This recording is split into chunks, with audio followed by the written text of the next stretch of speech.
Hey, Trailblazers, we have some exciting news here at the Trailblazing Texas podcast.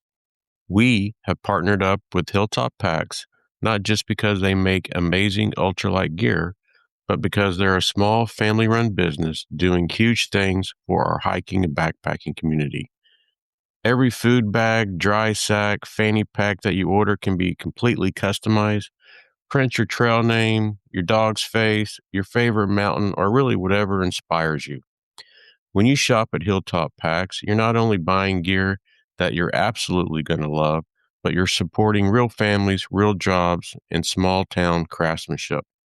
So head over to hilltoppacks.com and use code TTP10 to get 10% off of your order.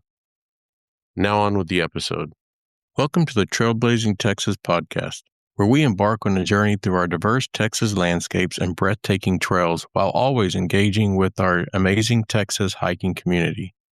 So settle in, tighten up those bootlaces, and get ready for the thrilling tales awaiting for you on this episode.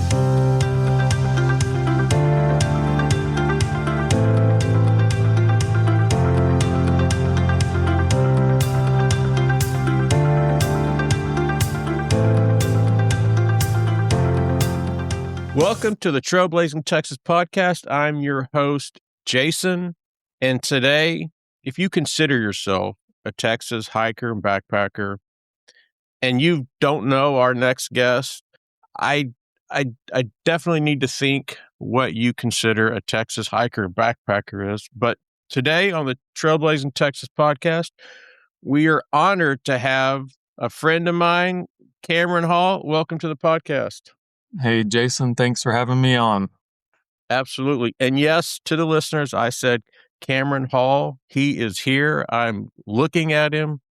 The absolute Texas hiking legend is on the podcast. So you may think, Cameron, oh man, Guadalupe Mountains, state park knowledge, but this episode is going to be about it used to be, you could say, recent Thru-Hike of the Lone Star Hiking Trail, but we've had some technical difficulties on my end trying to get this recorded. Internet, StreamYard, we've experienced it all.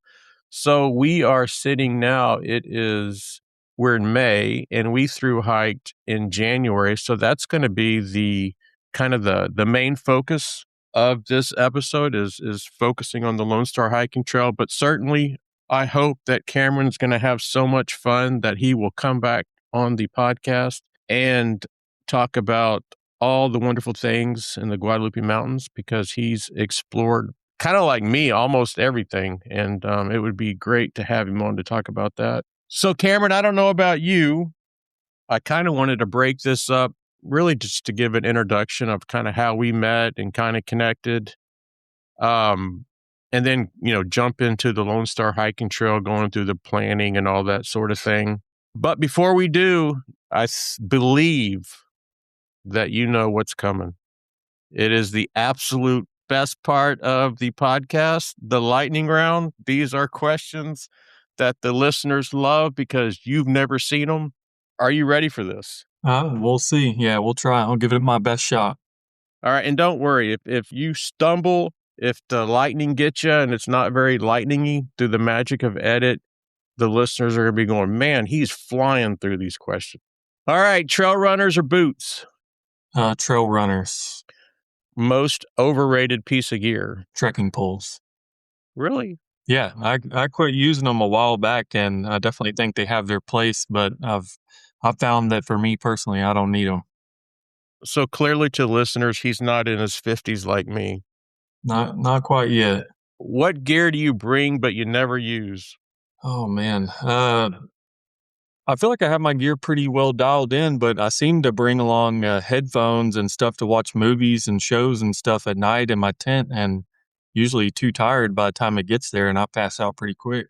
All right. Favorite backpacking brand? I really like Tarp Tent. They've been around a long time, and I feel like they're really underrated, especially with some of the newer backpackers. Tend to go more towards Z-Packs and things like that, but Tarp Tent's a really cool brand. All right. Hammock or tent? I like both. I think in Texas, tents are more practical, but definitely as I found on this trip down in the Lone Star Hiking Trail or anywhere East Texas, anywhere we got pines, hammocks, definitely a viable option. All right. I know the answer to this question because I witnessed it. What is your favorite trail meal? 100% go with rice and beans. It's a Andrew Skirka recipe. It's super easy. It's very delicious, and I eat that pretty much on every trip now. Nope, that's what I was going to say. And if you would have said something different, I'd have called you a liar. All right, camp stove or cold soak? I just don't understand cold soaking. I think that was a trend. I don't even know if it's still going or not. I'm not keeping up with it, but definitely stove. What is the most luxurious item that you take on trail? Luxurious. Man, I don't know about that. I guess they're here recently. I've been carrying a thicker, wide, large size camp mat or sleeping pad, but uh, yeah, I guess I'll go with that. I'll take the little bit extra weight for the better night's sleep. One thing that you would never hike without besides me. Never hike without. Man, these are some tough questions. I want to say a water bladder just to get you on that. Yeah, I'll go with water bladder. Okay. All right. I think the podcast is about to end. Well, that was quick. Yep. All right. Do you actually read gear instructions? Gear instructions? No, I think if anything, I feel like it's pretty straightforward. But if anything, I would go watch a YouTube video. Most embarrassing gear fail? And I don't know if it's most embarrassing. One that really comes to mind just because it kind of ended up being a bad situation was when I did the outer mountain loop. The first time I got done, I was pretty much back to my car. I just stopped a little ways ahead and camped for the night.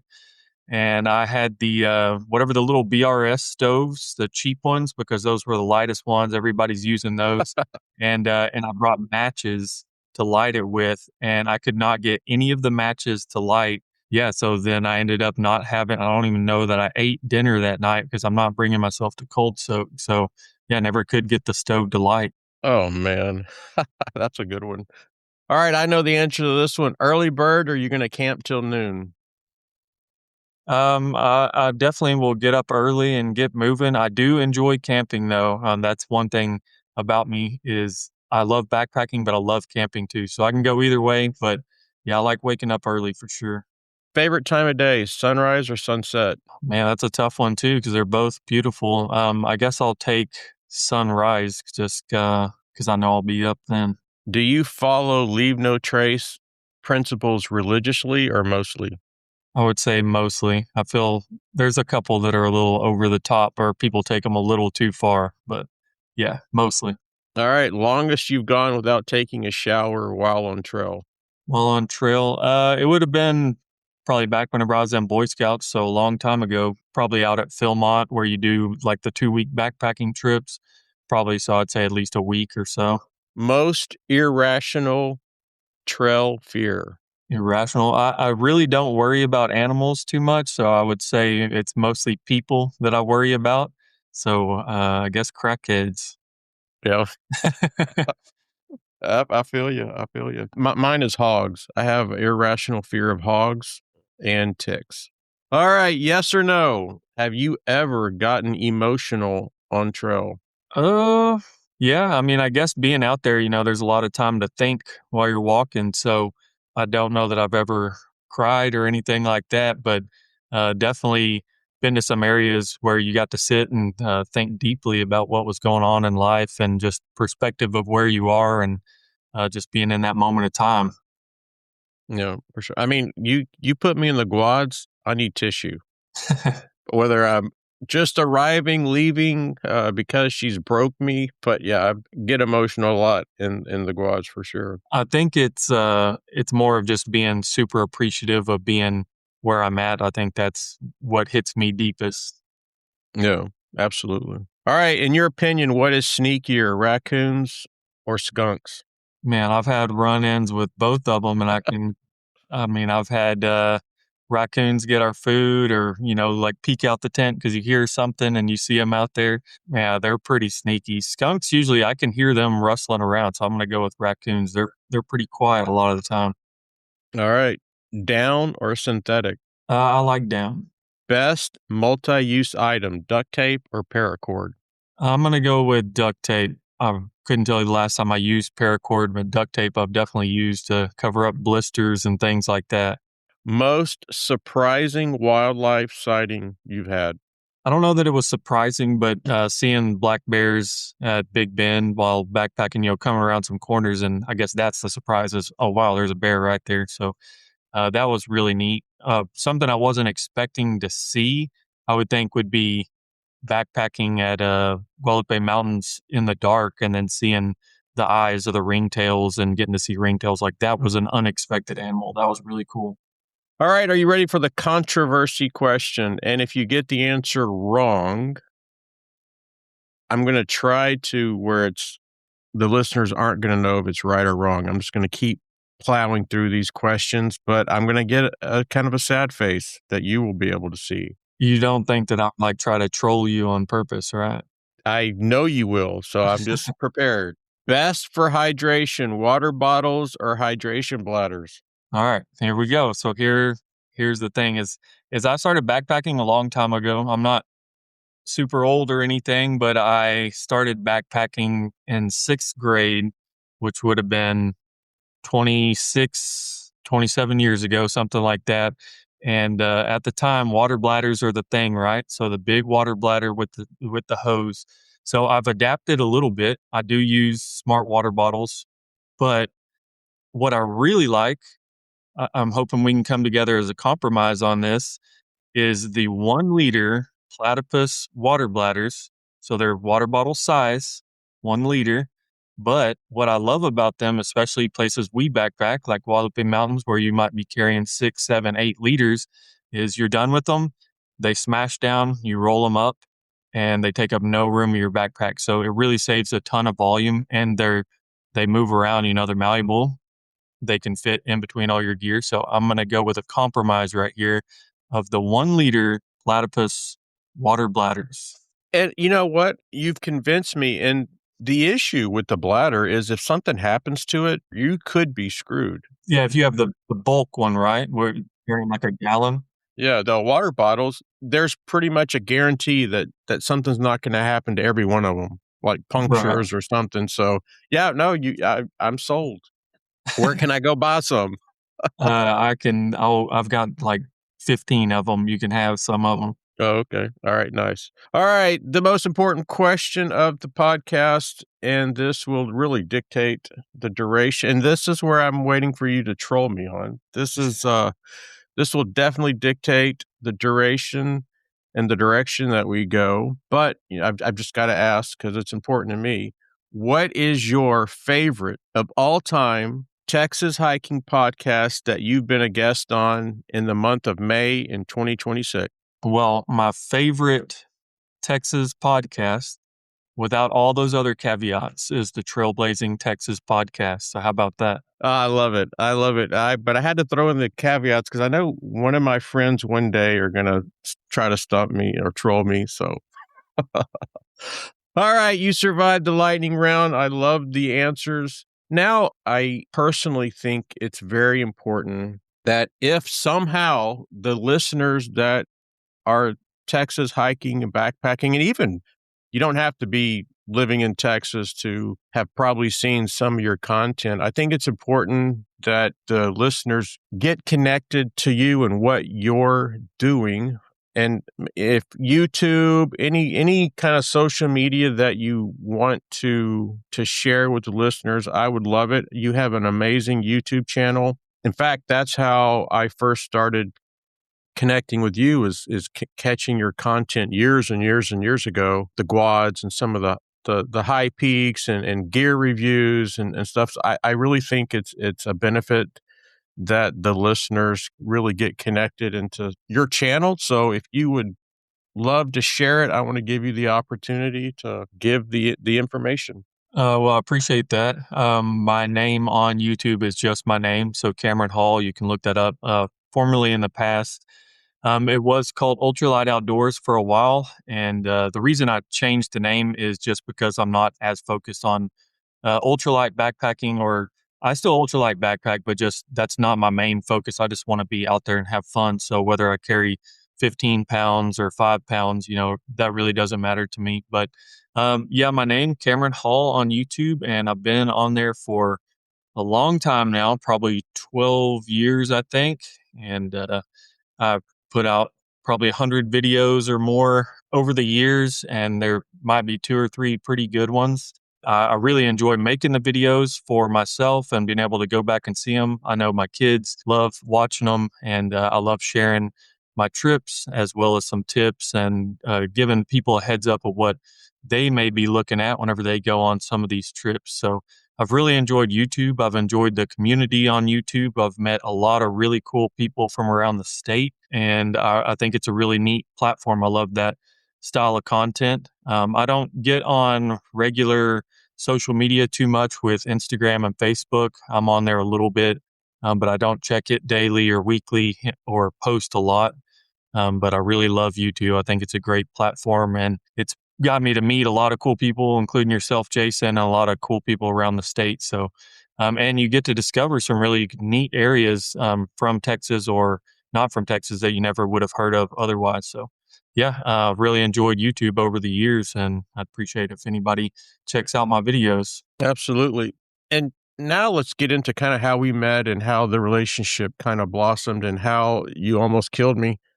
Yes, to the listeners, this is the only time I ever almost died on trail, and it was with Cameron. So for me, I stumbled across your YouTube channel, and at that moment, I was kind of getting into the quads and absolutely loved them. And so a lot of the content that I was watching was, your gear reviews, of course, but also the stuff that you were doing in the quads. And I'm like, wow, it's someone that loves the quads as much as me. That's pretty cool. And so, I have this, wow, Cameron YouTube. And then I saw that you were on Facebook, and I had messaged you like, hey, well, at first I was thinking like, maybe I'll message him about some kind of secret place in the quads. And I'm like, yeah, he's probably never going to respond to me. And then you did. So, we kind of talked just off and on, maybe, I don't know, once every 6 months or something, just about kind of questions of the quads and things that you found that I was like, hey, where's this at? And you were always very polite. And so I thank you for that. And then and then I asked you to come on the podcast, and you were my first decline I ever had. You will always be, in my heart for that.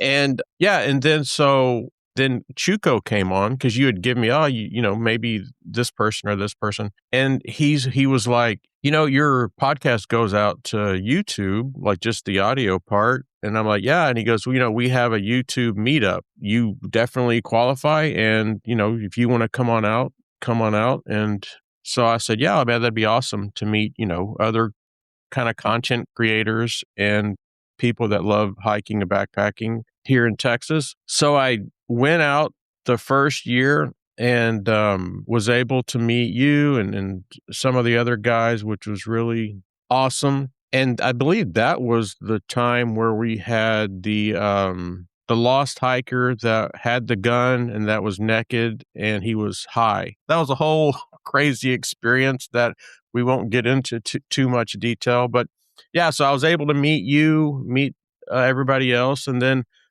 our kind of friendship kind of blossomed to where we started communicating more. And then you said to me, hey, there's a loop that you do at Cleburne State Park, which I think is local to you. And you were like, hey, do you want to come out and hike it with me? And I'm like, oh, absolutely. I'll be there. You just let me know when. And it's about a 3.5 hour drive for me. Yeah, it's a pretty good ways to come up just to hike a loop. What was funny, I go back and think about it now, but you were saying, yeah, I've been able to do this loop for 20 miles, but after that, I've not been able to hit that 25-mile mark. And I'm thinking, like in my mind, I'm thinking Texas State Park, so there's no elevation. And Cameron, he's struggling for 25 miles. No way. I don't believe it. Hey, I went to struggle. Give me some credit. Hold on. And I was thinking, okay, maybe it's coming out of like it's not hiking season, so he's, kind of building back up to get back into hiking season. And I'm just still thinking like flat trail. And I'm like, "Oh, man," and I even have the response, I'm like, "Oh, man, we'll knock out 25. Yeah, I'll be up there, don't worry." Drove up there the 3 hours. We, kind of kept everything in the car. I think I had, the water that I would need just for the 5 miles, and then the first aid kit, and then every loop, we could get more water, food, eat, whatever. And I was like, "Oh, we're gonna do the 25 miles. There's nothing that's gonna stop us." Until I hit the first incline, and I'm thinking, "This place has inclines." And they're not deadly inclines, they're just inclines, and there's a bunch of them. So, for me, I started panicking, and also, Cameron hikes about 4 miles per hour, I don't. And so yeah, so the pace of this and there's about 6 inclines, and I don't know feet-wise, like elevation gain, but it's nothing to joke about. And so after about mile 10, I'm like, "Oh my god, like, I can't keep up this pace," and then I think at that point, you were like, "Yeah, I'm leaving him behind, this old man," so I was leading just so we could stay together, so Yeah. Yeah, I tend to I know I walk fast, but I tend to, if I'm hiking with other people, hike in the back just so I don't run off and leave. I like staying together. That's something I've always been taught back from Boy Scout days, is stay together with everybody. So I tend to hike back there. But I had some YouTube friends, the Texas Hikeaholics, mention in one of their videos. This was probably, I don't know, I mean, it's a long time ago, 8 years ago or something, that Cleveland State Park is a great park for getting in shape, because there's so many ups and downs there. They're not long. There's not big elevation gains, but it's just one hill after the other. And they're definitely right. That a lot of those trails are just up and down, up and down. And you run into that quite a bit. So it is a local state park to me. It takes me 10 minutes to get there. Very fortunate that it's right down the road. But yeah, that loop is a great, it is exactly 5 miles. I mean, like to the hundredth uh, of a mile. It's weird, but it is exactly 5 miles when you hike this loop back to your car. And so it's awesome for just being able to go around and around and around, and you can add on as many loops as you want. So that was kind of the goal that year, was get to 25 miles or however far I could get. And yeah, just time wise, it's hard to fit all that in a day. But you were able to come up and us hike together. And yeah, I didn't realize that you were struggling as bad as you were. You kept a straight face. You did pretty good the whole time, but you did let me know that that fourth lap, like, hey, I think this is probably going to be about it. So we called it, and then we went and got some delicious Mexican food after that. So it was all worth it. yeah, absolutely. And the 25 miles in a I don't like, it would be in the evening. I don't think that was the issue. For me, it's the 25 miles or attempting that at your pace. Yeah. That's what killed me. Like, if I could just do it at my pace, yeah, it would be tough, but oh yeah, it killed me. And to the listeners, it's called the Cameron Loop, and I'm gonna try to remember the trails that we went, so you, as a listener, can go to Cleveland State Park and do the Cameron Loop 25-mile challenge if you dare do so. So I think we went and please, Cameron, you can correct me if I'm wrong, but it was the Spillway Trail to Yep. the Coyote Run Nature Trail to the Fossil Ridge Trail, and then I think it connects to the Camp Creek Loop, Yeah. and then back to the car.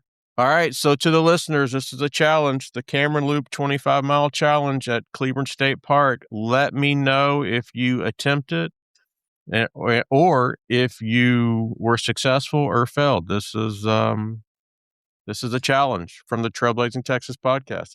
But yeah, I've never hiked ever, and I've done like the Quad, and I've done Free Holy Ridge and some other dumb things, and I have never hurt like I did doing this Cameron loop, after 20 miles of all the elevation gain and that pace. Like I was physically hurting, not sore, not, "Oh, I'm tired." I was in pain. And then, of course, which was a lot of fun, we went to had Mexican food. And, when you do something, some kind of activity, and then you stop for a while, and then you try to move again, it's even way worse. Well, it Yeah. wasn't way worse. It was just a constant pain.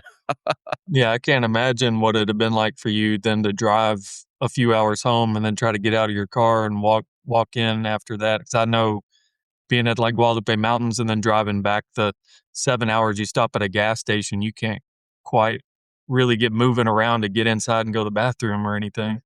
Yep. All I gotta say is, yeah, it sucked, but if you said, "Right now, tomorrow morning, I'm hiking it again, are you in?" I would be up there tomorrow morning. It was such a blast for me, and, just being able to hang, I truly enjoyed it, even though I wanted to die at the end. Yeah, it was a good hike, and I think, we had met each other before at the YouTube meetup, but that was really I guess, the first time, it was just me and you, and we had time to talk with each other and get to know each other, really. So, I mean, that's one thing I really enjoy about hiking and backpacking is having time to talk and get to know people. Like, that's a pretty neat part of it. Yeah, absolutely. So, now kinda diving into the Lone Star Hiking Trail, when did that come up first for you that this is something that you may wanted to tackle? So I can't remember how I first heard of the Lone Star Trail. It had been a long time ago, probably from a book or something. But I came out with somebody that I met on a forum, which would have been like pre Facebook era. And we did a little section of it. And I really did not enjoy it at all. One, because of all the mud and water. And then I ended up kind of hurting my knees, like overuse, doing the same repetitive steps. But so then I didn't care about the trail for a decade or so, and then I think we got to talking about it, and there's just those hikes in Texas that I feel like, everybody, if you're a backpacker, you should. Oh yeah, I've done this or I've done this. Guadalupe Peak being one of them, maybe like the South Rim of Big Bend, but I think the Lone Star Trail, while maybe not quite as epic as some of those hikes, is the length of it, and just it's the Lone Star Hiking Trail. That's our namesake. So I think that had to do with it. I feel like every backpacker should definitely at least tackle a section of it. So I wanted to get out there and see if we could do the whole thing. Yep. I think you're absolutely right, and it's what I consider, like, if you consider yourself a hiker, backpacker, a Texas hiker and backpacker, it's a trail that you have to do. It's just like the highest peak in Texas, you have to do the longest trail in Texas, the Lone Star Hiking Trail, you have to do it. And to the listeners, in case you don't know, the Lone Star Hiking Trail is up here by me. So it starts in, I think, Richards, Texas, and goes all the way to Cleveland or Cold Springs. It's 96.4 miles, the main trail. If you included all the loops, then it's 128 miles. It's made up of 14 trailheads, but the trailheads are 1 through 15. I think trailhead number 5 doesn't exist anymore. There's 11 sections. You can get maps from the Lone Star Hiking Trail Club website of each section. You can camp anywhere off the trail except for deer season. There you have to stay at a primitive or a hunter's camp, and they're all marked on the map.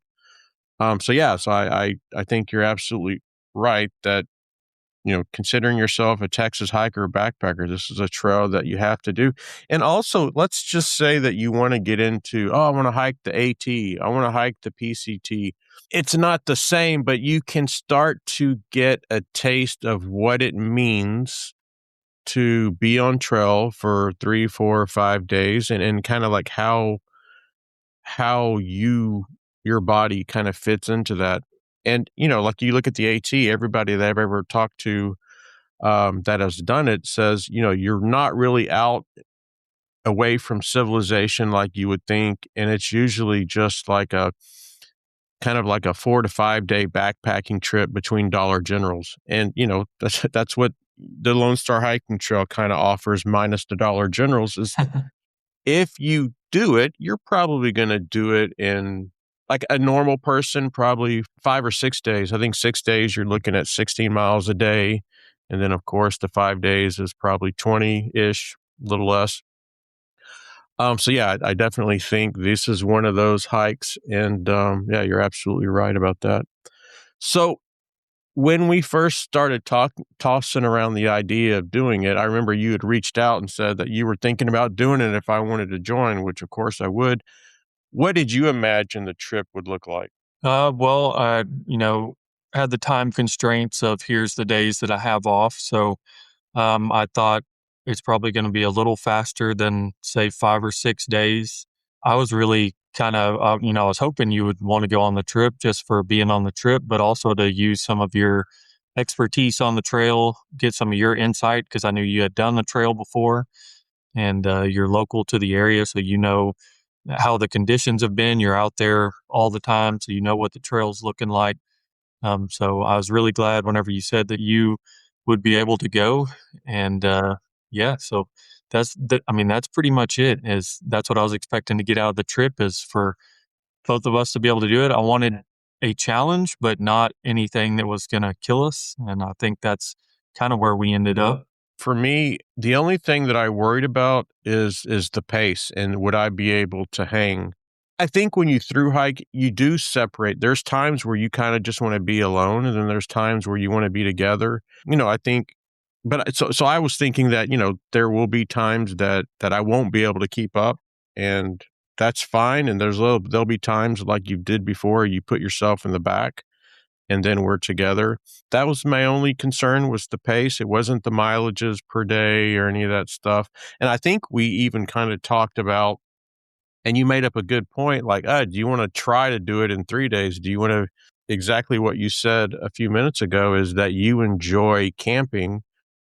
And, the 3 days you definitely wouldn't enjoy camping because you're starting at probably way early in the morning and you're finishing way later at night.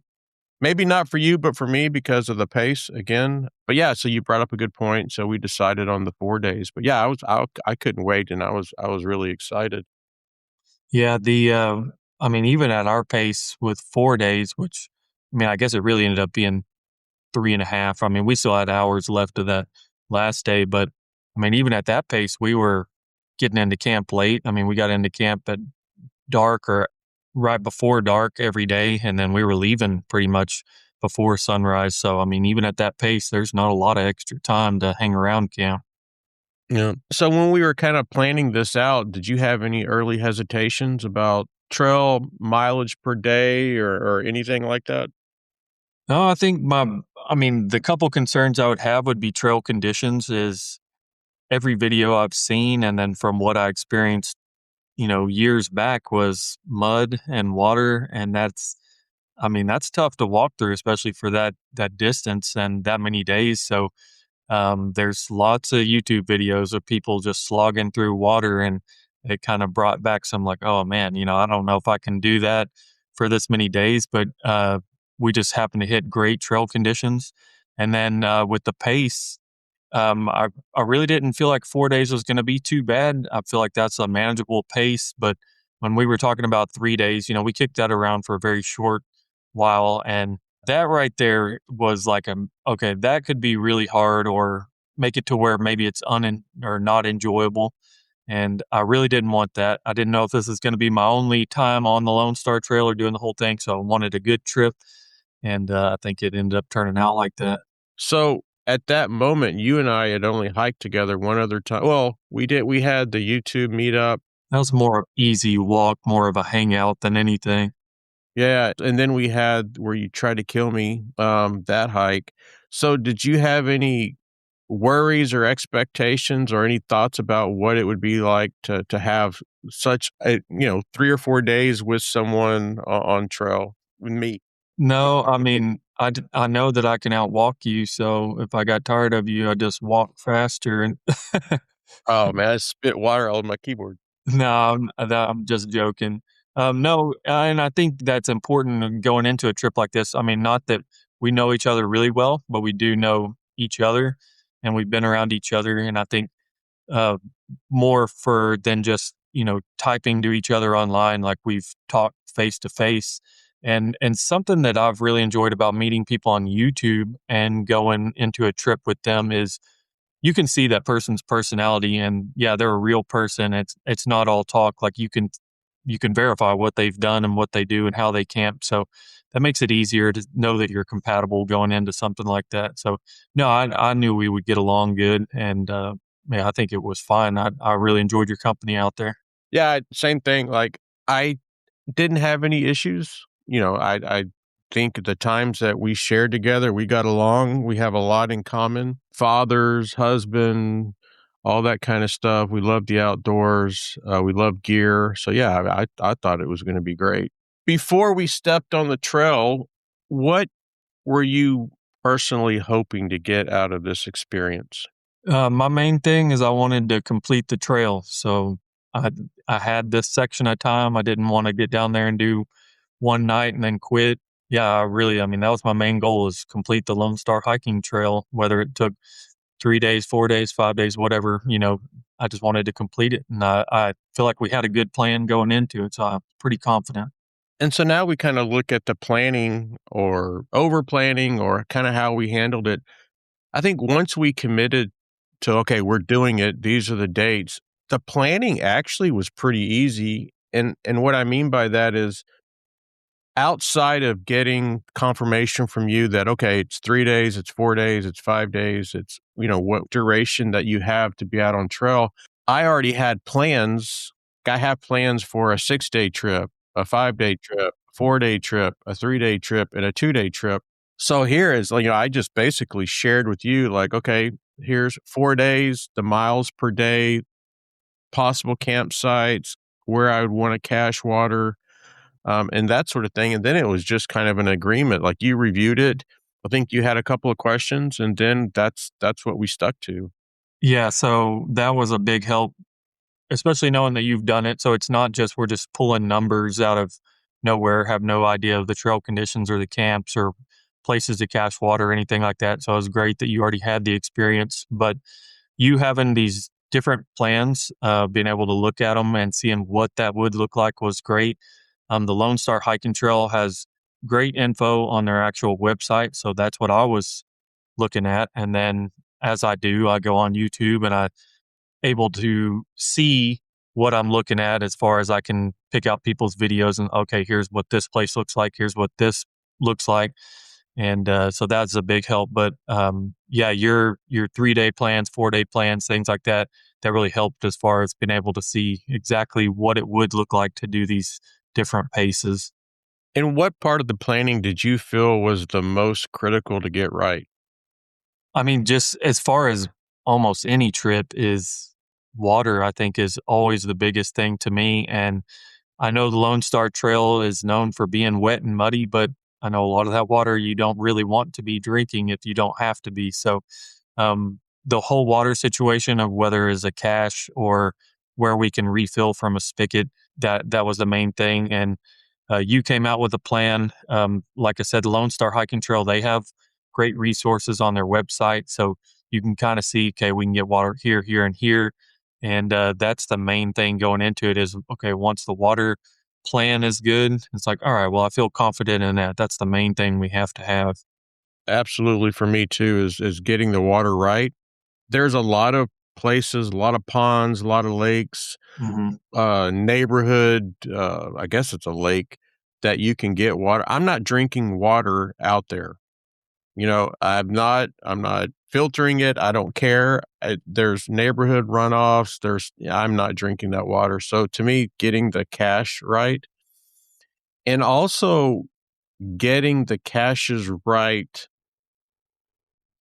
knowing that there could be a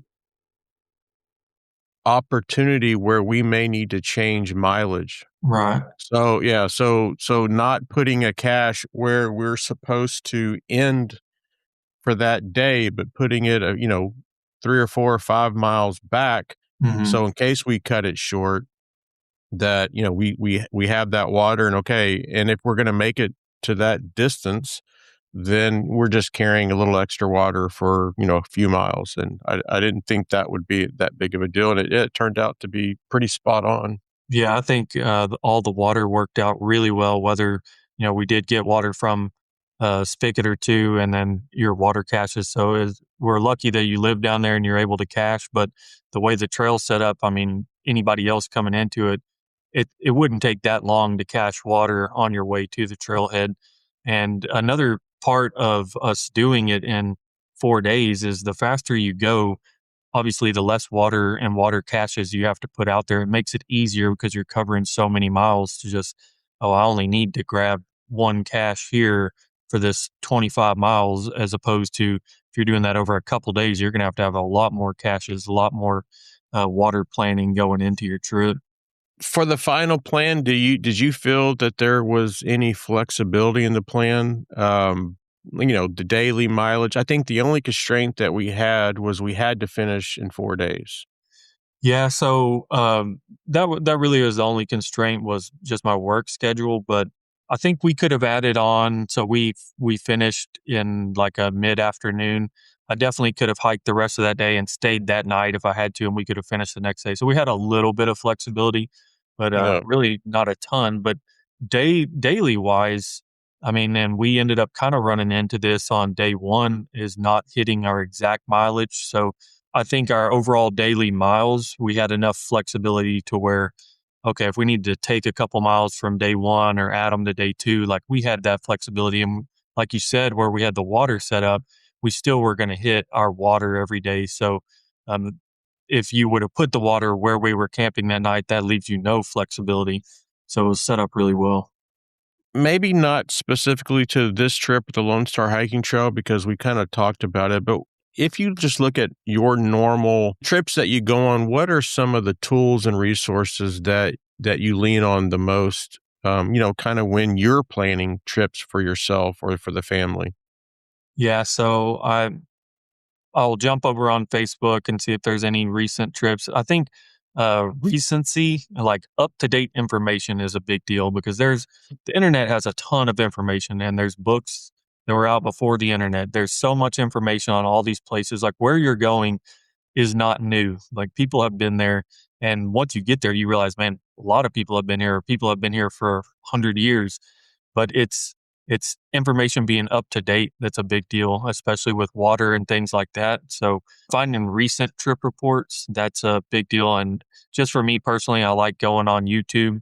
I like to be able to see what it looks like, and so YouTube's a big thing for me as far as planning trips, but Google Maps and just finding trip reports online. Yeah, just anything that's up to date, I think, is a big deal. And don't rely just on one source or one video, because that was that person's experience. It's way better if you can find two or three or four different trip reports and say, okay, well, all these people had water. They all ran into this situation. So that gives you a little more confidence going into a trip. So were there any parts of the planning where you thought, "Okay, this might be ambitious or too ambitious for us," or did you feel pretty confident in everything that we eventually decided on? I think the only time I was a little hesitant is that, like I said, those few days we kicked around, maybe doing it in 3 days, like that. That's quick, and especially that time of year where you don't have a lot of daylight. The temperatures are great, but the daylight. I mean, we definitely knew in 3 days we're going to be walking in the dark for several hours each day, and that didn't really appeal to me. So I think once we decided on 4 days and we had the water plan and all that, like I didn't really have any hesitations about the 4 days. I was pretty confident we'd be able to do that. And when you look at trips like this and, that it's gonna be, long, so 4 or 5, whatever days, and then the terrain is gonna be pretty repetitive. Mhm. Do you have to mentally prepare for that or kinda get ready for it, or are you good to go? I think the main thing that I had in the back of my mind was my previous trip to the Lone Star Trail. I ended up kind of hurting my knee, and I think it's because of that repetitive nature of there's no ups and downs. You're doing the same exact step for 100 miles. So I did one day out there before where I did basically the same mileage we did daily on this trip, And when I woke up the next day, my knees, like, they were locked up. And so I had that worry in the back of my mind, like, oh man, I'm worried about that. So, but I walk all the time in my daily life. Like, that's just something I enjoy doing. And so I know that I can walk that amount. And something I tried to focus on this trip was waking up in the mornings and then throughout the day is stretching. So stretching my legs, trying to move my muscles in different ways besides that repetitive, just same flat walking motion. And I think that really helped.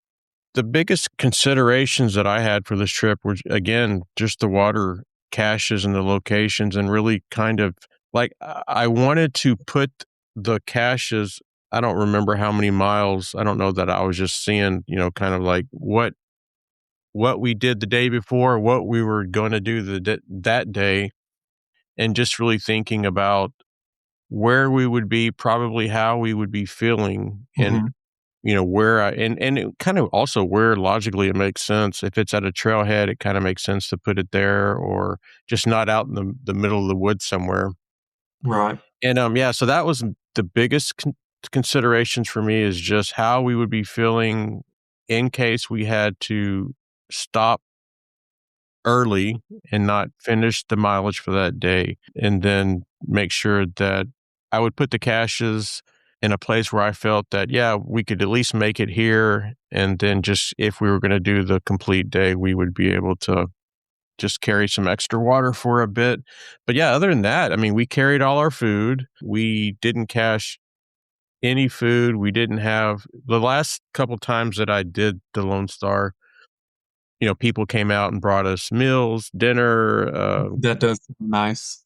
yeah, oh, it was. We had Kentucky Fried Chicken one night, we had wings one night, we had Whataburger. Lori brought us Whataburger one night, so, yeah, so we carried all our food, and, yeah, I think, for this trip, the planning, and also to the listeners, get the water caches right. I know some of you out there will filter and drink that water. That's on you, awesome, but if you're not, just when you're caching, and just maybe put the caches, before the end of the where you're planning on that end of the day, just in case something happens that you still have access to the caches, and then if you go further, you're just carrying a little extra water. Yeah, and I think, the caches were great, but I mean, we even passed up a couple places I think we could have refilled. Like, there's alternative water sources even opposed or on top of having those. So, like, I know we walked past the Evergreen Baptist Church. I know you can fill up there. We didn't fill up. We walked past that house in that one neighborhood. You said that they allow people to. So, like, there's other places to get water. Like, so you have your water caches, but keep that in mind. Like, okay, if I did need water, here are these other places I can get water. So we had plenty of water sources for sure. Yeah, for sure. When it came to campsites, what do you think we were prioritizing most? I think it was just where those sites fell as opposed to like the daily mileages we needed to do. So I'm just assuming, we need to do 25 miles that day. Is there a campsite within a few miles? And okay, so now we might need to walk a little farther, a little less. And I think that was the main thing. And we did have to end up adjusting that. But yeah, that was the main thing, I think, is don't you think, for campsites? Oh, absolutely. I think when we planned it, yeah, it was camps like the mileage of the day kind of fell on kind of like a campsite that would just happen to be in that area. Because there's a lot of campsites out there, like designated campsites. So it's not hard to make it hit one of those. Yeah, so I think it was, are we gonna be able to camp at a designated spot? There's benches there, it's pretty flat, you're not having to worry about things, and it's usually pretty well maintained, so that means the branches above your head, you don't probably really have to worry about, them being dead and could fall on top of you, or trees leaning. So, they're pretty maintained pretty well. So I think that was our priority, was trying to hit those. And of course, with any plan, sometimes things don't go as planned. So you do have the option to just jump off trail, and as long as it's not deer season, sleep wherever you want. Yeah, and that was one thing I was kind of surprised about is I knew there'd be a lot of undergrowth, but there are just a lot of random spots as you're walking. Like, if you can be flexible, like, you can camp pretty much anywhere along trail. You don't even necessarily have to have that plan to a T. Like, it was great you having these sites. Okay, here's and the sites themselves, I tried to get it in my videos. They were really nice. Like, the Lone Star Hiking Trail organization has done a great job with these sites. So those are really nice, but there are definitely lots of places you could camp with 1 or 2 tents along the trail. And if you're in a hammock, even better, because now the undergrowth really doesn't matter. There's so many places to camp out there. And for you, did any of your camping assumptions change once we were out there on trail? Well, I didn't realize that the sites were going to be as nice as they were, especially that one we were supposed to stay in night one that we didn't quite make it to. That one was really nice. That was a nice spot. And then where we ended up camping on night 2, I mean, what a great campsite that was. So I think it was a little more picturesque being near those ponds and stuff than what I really had imagined. So now that we have kind of the plan, the caching, the campsites, any of that stuff, was there ever any time where or moments where you questioned those decisions? And that wraps up another exciting episode of the Trailblazing Texas podcast. We hope you enjoyed the episode today, and stay tuned for our next episode where we will pick back up where we left off and guarantee to uncover many more hiking gems and share many more tips to enhance your experience on the trail. Until then, happy trails and happy hiking.